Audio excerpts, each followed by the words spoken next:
Hello guys, welcome to another vlog. So ಇವತ್ತು ನಾವು ರೇಷ್ಮೆ ಗೂಡನ್ನ ನೋಡೋಣ ಯಾವ ಥರ ಇರುತ್ತೆ ಅಂತ. ಇದು ರೇಷ್ಮೆ ಗೂಡು ಅಂತಲ್ಲ, ಇವರು ಸಾಕ್ತಾರೆ, ಸಾಕ್ಬಿಟ್ಟು ದಪ್ಪ ಮಾಡಿ ಮಾರ್ತಾರೆ. ಸೊ ಇದೇನೆಲ್ಲ ನೋಡ್ತಾ ಇದ್ದಾರೆ, ಇದು ರೇಷ್ಮೆ ಎಲೆಗಳು. ಸೊ ಅದೇನೋ ತಿಂತದೆ ಅದು. ಸೊ ಇವಾಗ ಒಳಗಡೆ ಹೋಗೋಣ. ಕೆಳಗಡೆ ಇದೇನು ವೈಟ್ ನೋಡ್ತಾ ಇದ್ದಾರೆ, ಅದು ಸುಣ್ಣ. ಯಾಕಂದರೆ ಬೇರೆ ಇರುವೆ ಎಲ್ಲ ಬಂದು ಹುಳಗಳನ್ನ ತಿನ್ನಬಾರ್ದು ಅಂತ ಹಾಕಿದ್ದಾರೆ. ಸೊ ಇದೇ ನೋಡಿ ಹುಳುಗಳು, ರೇಷ್ಮೆ ಹುಳುಗಳು. ಆ ಹುಳುಗಳು ಅದೇ ಎಲೆ ಮಾತ್ರ ತಿನ್ನುತ್ತೆ, ಅದು ರೇಷ್ಮೆ ಎಲೆ ಅಂತೆ. ಸೊ ಅದನ್ನು ಮಾತ್ರ ತಿಂತದೆ.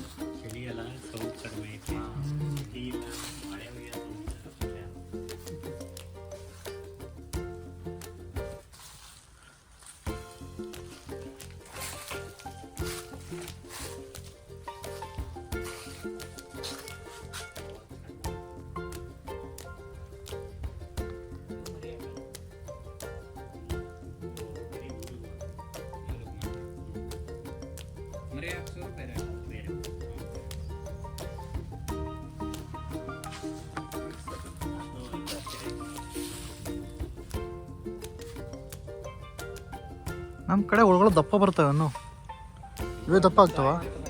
ನಮ್ಮ ಕಡೆ ಸೈಜ್ ಚಿಕ್ಕ ಇರ್ತವೆ, ಬಟ್ ದಪ್ಪ ಜಾಸ್ತಿ. ಇವ್ರು ಆ್ಯಕ್ಚುಲಿ ಸ್ಟಾರ್ಟ್ ಮಾಡಿದ್ದು ಒಂದೇ ಒಂದು ರೋಯಿಂದ. ಇವು ಅವೇ ಹುಳಗಳು ದಪ್ಪ ಆಗಿ 3 ಲೈನ್ ಆಗಿದ್ದಾವೆ. ಸೊ ಇವಾಗ ನೆಕ್ಸ್ಟಿಗೆ ಬಂದರೆ ಅದನ್ನು ಮೇಲೆ 4 ಲೈನು ಆಗುತ್ತವೆ. ಅದನ್ನು ಮೊಟ್ಟೆ ಹತ್ರ ತೊಗೊಂಬರ್ತಾರೆ, ಬಟ್ ದೊಡ್ಡ ತಿಂದು ದಪ್ಪ ಆಗಿ, ಸೊ ಆ ಸದ್ಯಕ್ಕೆ 2 ವೀಕ್ಸಲ್ಲಿ ಏನು 3 ವೀಕ್ಸು ಆ ಸೈಜಿಗೆ ಬಂದಿದ್ದಾವೆ.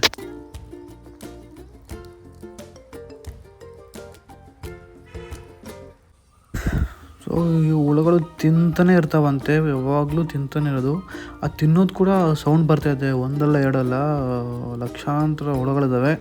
ಅವೆಲ್ಲ ತಿನ್ನೋದು ಸೌಂಡ್ ಬರ್ತಾಯಿದೆ, ಮಳೆ ಬರೋ ಥರ ಸೌಂಡ್ ಕೇಳಿಸುತ್ತೆ. ಸೊ ಇದನ್ನು ದಪ್ಪ ಆದಮೇಲೆ ಅವು ಗೂಡು ಕಟ್ಕೊತವೆ. ಬಿಸಿನೀರೆಲ್ಲ ಹಾಕ್ಬಿಟ್ಟು ಒಂದು ಥ್ರೆಡ್ ಥರ ಬರ್ತಲ್ಲ, ಅದನ್ನು ರೌಂಡ್ ಮಾಡಿ ಆಚೆ ತೆಗಿತಾರೆ. ಸೊ ಇದಿಷ್ಟು. ನೆಕ್ಸ್ಟ್ ವಿಡಿಯೋಲಿ ಸಿಗೋಣ. ಬಾಯ್.